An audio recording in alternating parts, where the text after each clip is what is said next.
नमस्कार दोस्तों, जीके संसार के एक नए और फ्रेश वीडियो में आप सभी का स्वागत है। आज की इस वीडियो में हम सब पर्यावरण अध्ययन यानी ईवीएस से जुड़े टॉप 15 क्वेश्चंस को डिस्कस करेंगे, जो कि आपके सीटेट के साथ साथ यूपी टेट और अदर स्टेट टेट के लिए आपके इंपॉर्टेंट होने वाले हैं। साथ ही साथ आपके BEd, DElEd, BTC entrance exam के लिए भी काफी इंपॉर्टेंट होने वाले हैं। तो चलिए बिना देर के सेशन को हम स्टार्ट करते हैं और वन बाय वन सभी क्वेश्चंस को कवर करते हैं। तो सबसे पहला क्वेश्चन जो आता है हमारे सेशन के अंदर, वो आता है दुनिया का सबसे अधिक समस्याग्रस्त जलीय खरपतवार कौन सा है, जिसे कि बंगाल का आतंक भी कहा जाता है। तो ऑप्शन जो है यहाँ पे आपका है आइकॉर्निया क्रैसिपस, जिसे कि जलकुंभी कहा जाता है। दूसरा ऑप्शन यहाँ पे आपका है पार्थेनियम हिस्टेरोफोरस, जिसे कि कांग्रेस घास कहा जाता है, और लेंटाना कैमारा। और ऑप्शन 4 है साइनोडॉन डैक्टाइलिन, जिसे कि दूब घास कहा जाता है। तो कौन सा ऑप्शन है जो करेक्ट होगा, जिसे कि बंगाल का आतंक कहा जाता है? तो यहाँ पे करेक्ट आंसर जो रहेगा वो रहेगा आपका ऑप्शन ए आर्केनिया क्रैसिपस, जिसे जल कुंभी के तौर पे हम जनरली जानते हैं। देखिए, जो है आपका जल कुंभी, ये सबसे अधिक समस्याग्रस्त जलीय खरपतवार है और इसे बंगाल का आतंक के रूप में जाना जाता है, क्योंकि यह खरपतवार बहुत तेजी से बढ़ता है। इसका जो रेट ऑफ ग्रोथ होता है वो काफी होता है, अधिक होता है, और ये जल निकाय की सतह पर फैलता है, यानी कि पानी की सतह पर ये फैलता है। ठीक है, तो यहाँ पे करेक्ट आंसर जो है ऑप्शन ए है। क्वेश्चन नंबर 2 जो है आप देखिए स्क्रीन पर और आप कोशिश कीजिए इसका आंसर करने का। वायरस का अजैविक गुण क्या है? वायरस का अजैविक गुण जो है वह क्या है? तो अगर यहाँ पे ऑप्शंस को आप ध्यान से देखेंगे तो सही आंसर जो होगा वो होगा ऑप्शन 4, इसे क्रिस्टलीकृत किया जा सकता है। ठीक है, पानी के अजैविक गुणों में जो क्रिस्टलीकरण है वह क्या होता है, शामिल होता है। और एक वायरस एक छोटा संक्रामक एजेंट होता है जो केवल एक जीव की जीवित कोशिकाओं के अंदर क्या करता है, प्रतिकृति करता है। प्रतिकृति का मतलब क्या है, रेप्लिकेट्स। ठीक है, रेप्लिकेट्स करता है। तो ऑप्शन यहां पर 4 करेक्ट होगा। चलिए नेक्स्ट क्वेश्चन करते हैं। क्वेश्चन नंबर 3 है फलों को पकाने में मदद करने वाले पादप हार्मोन क्या हैं? फलों को पकाने में जो हम इस्तेमाल करते हैं वह कौन सा ऑप्शन है? ऑप्शन ए है साइटोकिनिन, ऑप्शन 2 है गिबेरेलिन, ऑप्शन 3 है ऑक्सीन, और ऑप्शन 4 है एथिलीन। फलों को पकाने में हम किस पादप हार्मोन का प्रयोग करते हैं? तो यहाँ पे करेक्ट आंसर क्या रहेगा, एथिलीन। देखिए, एथिलीन हार्मोन जो है ये फलों को पकाने में क्या होता है, सहायक होता है। ये पौधों की वृद्धि, विकास और जैविक और अजैविक तनावों की जो प्रक्रिया है उसमें कई प्रतिक्रियाएं को विनियमित करने के लिए जाना जाने वाला क्या है, पौधा के लिए हार्मोन है। क्या है, पादप हार्मोन है। कौन? एथिलीन। तो ऑप्शन 4 जो आपका है करेक्ट होगा। क्वेश्चन नंबर 4 है, देखिए ध्यान से क्वेश्चन को देखेंगे, काफी इंपॉर्टेंट क्वेश्चन है, कई दफा ये आपके सीटेट में पूछे जा चुके हैं।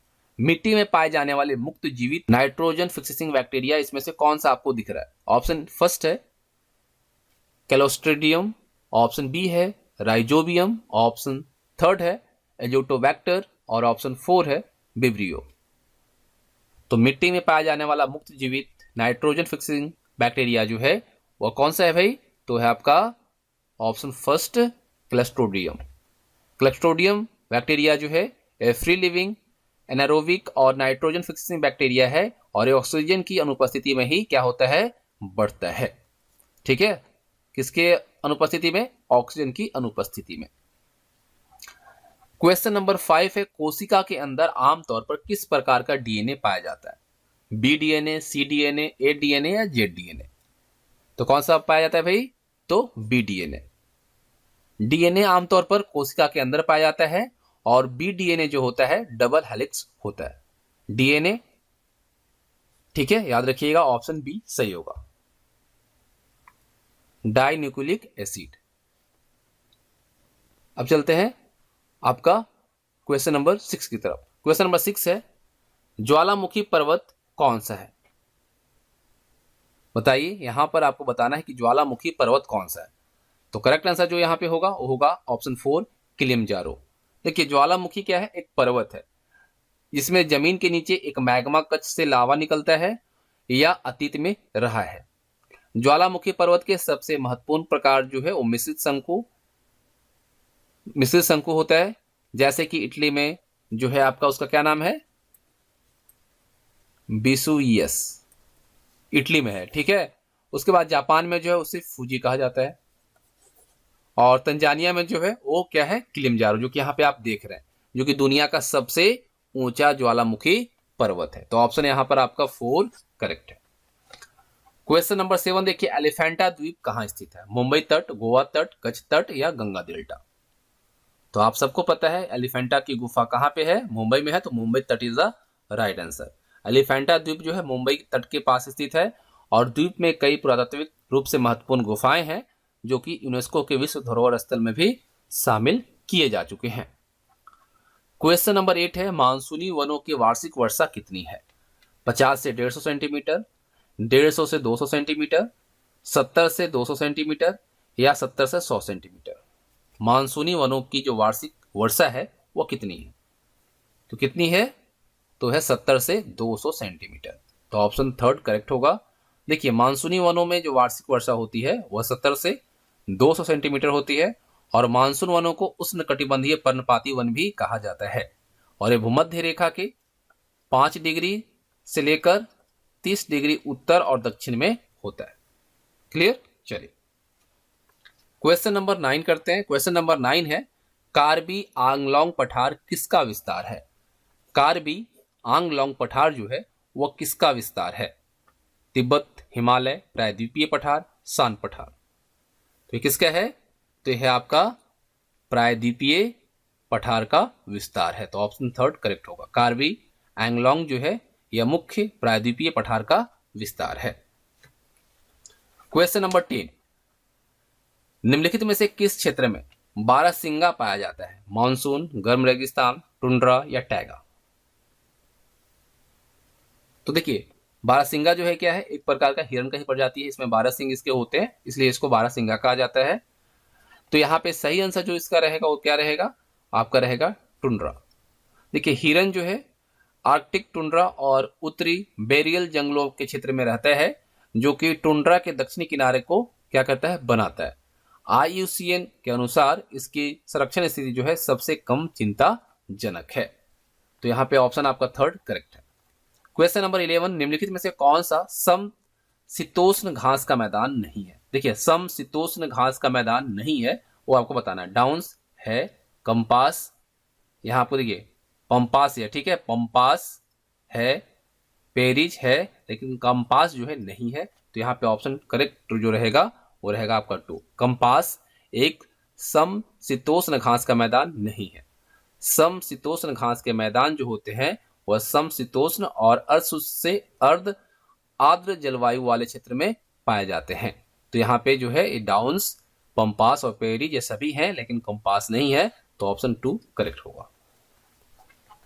क्वेश्चन नंबर 12 देखिए, निम्नलिखित में से कौन सा अवृंत प्राणी का उदाहरण है, चिटोन, जोंक या फिर यूप्लेक्टला या इचिनच। तो इस प्रश्न का सही उत्तर जो होगा ऑप्शन 3 होगा। यूप्लेक्लेटला जो है ये आपका अवृंत प्राणी का उदाहरण है, ठीक है। यह कांच के स्पंज का एक जीन है जिसमें प्रसिद्ध वीनस फ्लावर बास्केट शामिल है। तो ऑप्शन 3 सही है। क्वेश्चन नंबर 13 है, प्रोटीन अणु की इकाई है। प्रोटीन अणु की इकाई क्या है, तो क्या है, अमीनो एसिड। क्या है, अमीनो एसिड।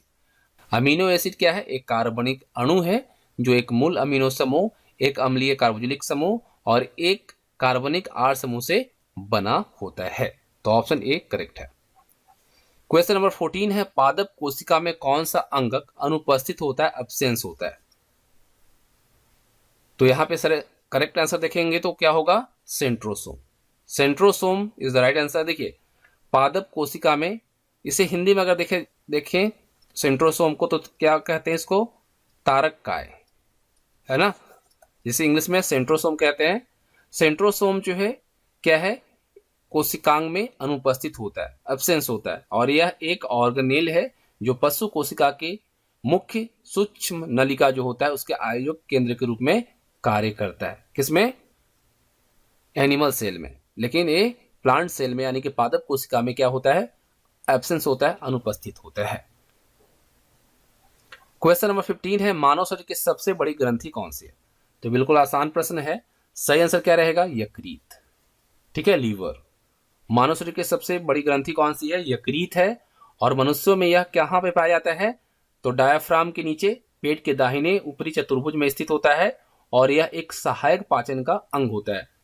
और ये किस चीज का निर्माण करता है? याद रखिएगा, पित्त का जो निर्माण है, पित्त का जो उत्पादन है, यकृत के द्वारा ही किया जाता है। तो ये थे 15 इंपॉर्टेंट ईवीएस क्वेश्चंस जो कि आपके सीटेट के साथ साथ सभी बीएड डीएलएड एंट्रेंस एग्जाम के लिए इंपॉर्टेंट है।